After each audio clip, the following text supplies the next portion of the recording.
एक ट्रेन 106 यात्रियों के साथ अचानक गायब हो गई, लेकिन आज 110 साल बीत जाने के बाद भी वापस नहीं लौटी। दोस्तों, भूतों के किस्से कहानियां अक्सर आपने सुने ही होंगे, लेकिन साइंस भूत के किस्सों से इनकार करता है। लेकिन कई बार ऐसी घटनाएं हमारे सामने आती रहती हैं जो हमें ये सोचने पे मजबूर कर देती है कि वाकई इंसानों की इस दुनिया में भूतों का भी अस्तित्व है। इतिहास के पन्नों में भी एक घटना दर्ज हुई थी इटली के रोम में, जो आज भी दुनिया के लिए रहस्य बनी हुई है। इस घटना की सच्चाई जानकर एक पल के लिए आपके भी रोंगटे खड़े हो जाएंगे। तो ये कहानी है भूतिया ट्रेन की, जो सालों पहले 106 यात्रियों को लेकर निकली तो थी, लेकिन आज भी अपनी मंजिल पर नहीं पहुंची। यही वजह है कि लोगों ने इसे नया नाम दे दिया, द घोस्ट ट्रेन। वो साल था 1911 का, जब इटली की एक कंपनी जेनिटी ने एक ट्रेन लॉन्च की। कंपनी ने 100 लोगों के लिए फ्री ट्रायल्स की घोषणा की। 14 जून 1911 जेनिटी की ये नई नवेली ट्रेन पटरियों पर उतरी। 100 पैसेंजर के साथ ट्रेन में 6 क्रू मेंबर भी सवार थे। चूंकि ये इस ट्रेन की पहली यात्रा भी थी, इसलिए इसमें सवार सभी यात्रियों के लिए नाश्ता खाना सब कुछ था। इसके साथ ही ट्रायल्स के दौरान सभी पैसेंजर के लिए मंजिल पर जाना और लौटना बिल्कुल फ्री था। 14 जून को पहली बार ये ट्रेन रोम से रवाना हुई, जिसमें एक इंजन और 3 बग्गियां लगी हुई थी। ट्रेन में सवार सभी पैसेंजर इस ट्रायल का हिस्सा बनकर बेहद खुश थे। क्रू मेंबर भी यात्रियों की सभी जरूरतों का ख्याल रख रहे थे। उन्हें किसी भी चीज की कमी महसूस नहीं होने दे रहे थे। ट्रेन में सवार सभी यात्री खुद को बहुत भाग्यशाली मान रहे थे। आखिरकार उन्हें इस फ्री ट्रायल का हिस्सा बनने का मौका जो मिला था। उन सभी को ट्रेन में मिल रही रॉयल खातिरदारी बहुत रास आ रही थी। हालांकि तब उनमें किसी को इस बात का जरा भी अंदाजा नहीं था कि क्या उनके साथ क्या होने वाला है। दोस्तों, आपको टाइटैनिक तो याद ही होगा। दुनिया का अनोखा और सबसे बड़ा, सबसे नायाब जहाज अपना पहला सफर भी पूरा नहीं कर पाया था। एक आइसबर्ग यानी समुद्र में मौजूद बड़े पहाड़ से टकराने के बाद उसमें छेद हो गया और टाइटैनिक समुद्र में गहराइयों में समा गया। यहाँ तो पहले ही टाइटैनिक के सफर में जो हुआ, दुनिया उसकी गवाह बनी। लेकिन रोम से चली जेनिटी ट्रेन के साथ जो होने वाला था, वो सच्चाई से दुनिया आज भी अनजान है। सफर पर आगे बढ़ते हैं। ट्रेन को निकले हुए अब कुछ घंटे का वक्त हो चुका था। ट्रेन के अंदर लोग बेहद खुश नजर आ रहे थे। सब कुछ तय वक्त के हिसाब से ही चल रहा था। पहाड़ियों से होती हुई ट्रेन अपनी मंजिल की ओर दौड़ रही थी और तब तक अच्छी खासी दूरी भी तय कर चुकी थी।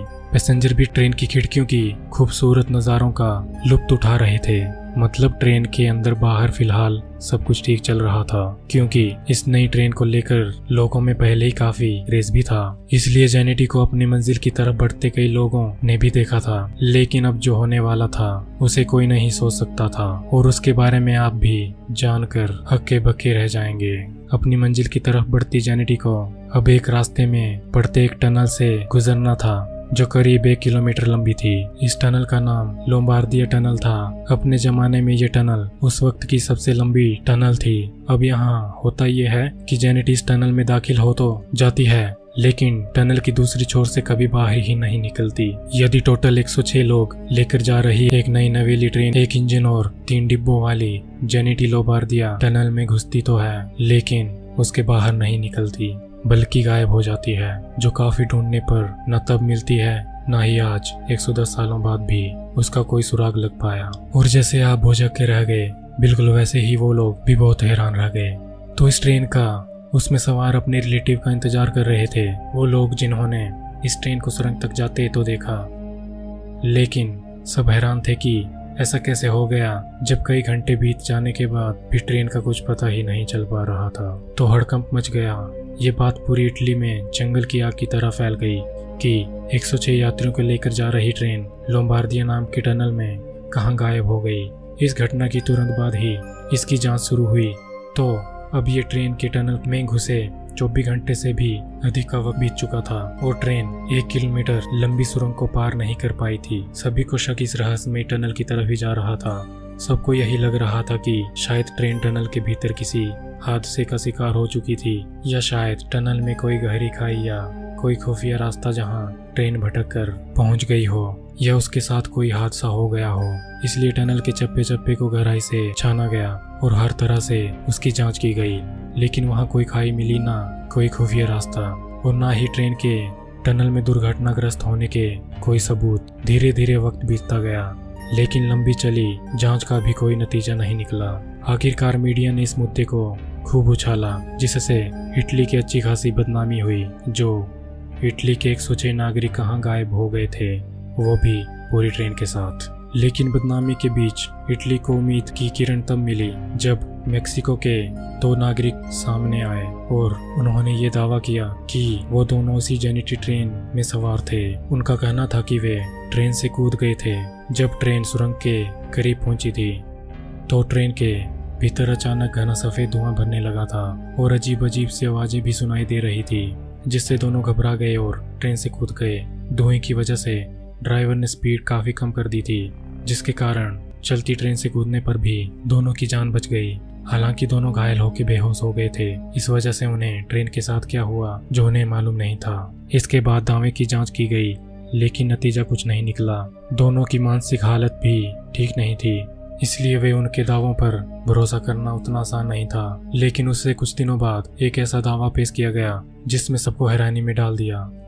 ये दावा था मेक्सिको की एक महिला डॉक्टर का, जिन्होंने बताया कि हादसे की कुछ देर बाद उसके पास 104 मरीज इलाज के लिए आए थे।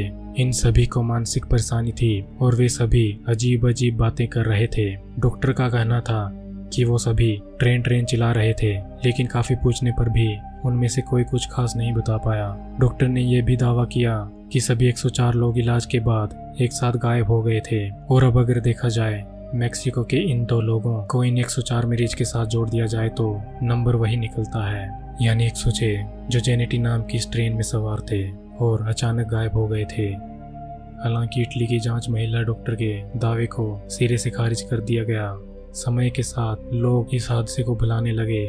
सबूत के अभाव में जांच एजेंसियां भी सुस्त पड़ने लगी थी और आखिरकार जांच पूरी तरह से रोक दी गई। हालांकि दावों का सिलसिला तब भी नहीं थमा। समय समय पर इस ट्रेन को अलग अलग देशों में देखा जाने का दावा होता रहा। कभी रूस, कभी रोमानिया, कभी मैक्सिको तो कभी यूक्रेन। अलग अलग जगहों में इस ट्रेन को देखे जाने के दावे किए जा रहे थे। लोग यह कहने लगे थे कि जेनेटी ट्रेन को देखा है, यानी भारत में भी इस ट्रेन को देखे जाने के दावे किए गए थे। खास बात यह है कि हर जगह नजर आने वाली ये ट्रेन एक इंजन और 3 डिब्बों वाली हूबहू जेनेटी जैसी ट्रेन थी। लेकिन सबसे ज्यादा हैरानी तब हुई 1840 में मेक्सिको में देखे जाने का दावा किया गया। यानी जो ट्रेन 1911 में रोम से निकली थी, 71 साल पीछे 1840 में मेक्सिको में नजर आई थी। मानो ये ट्रेन काल चक्कर में फंस गई, यानी इसने टाइम ट्रैवल कर लिया। इससे लोग इसे भूतिया ट्रेन भी कहने लगे थे। हालांकि दूसरे दावों की तरह ये भी कभी साफ नहीं हो पाया कि क्या सच है। ट्रेन समय के ऐसे किसी चक्कर में फंस गई थी और अलग अलग समय पर दुनिया के अलग अलग कोनों में नजर आ रही थी। क्या हुआ था उस ट्रेन के साथ? क्या वर्म होल? क्या आप वर्म होल नहीं जानते तो बता दूं, वर्म होल ब्रह्मांड के ऐसे क्षेत्रों को कहा जाता है जो ये ब्रह्मांड में ऐसे छेद होते हैं, उसमें एक आयाम से दूसरे आयाम तक जाया जा सकता है। कहा जाता है अगर टाइम ट्रेवल कभी किया जाएगा तो वो वर्म होल के द्वारा ही किया जाएगा। तो क्या छोटा वर्म होल सामने खुल गया था जेनेटी ट्रेन के, जिसके अंदर एंटर कर जाने के बाद जेनेटी ट्रेन जो काल चक्कर में फंस गई थी, टाइम ट्रेवल में फंस गई थी और अलग अलग समय में अलग स्थानों में ये दिख रही थी। क्या हुआ था जेनेटी ट्रेन के साथ, ये आज तक कोई नहीं बता पाया। आपको क्या लगता है? क्या टाइम ट्रेवल संभव है? क्या लगता है आपको? क्या इंसान कभी टाइम ट्रेवल कर पाएगा?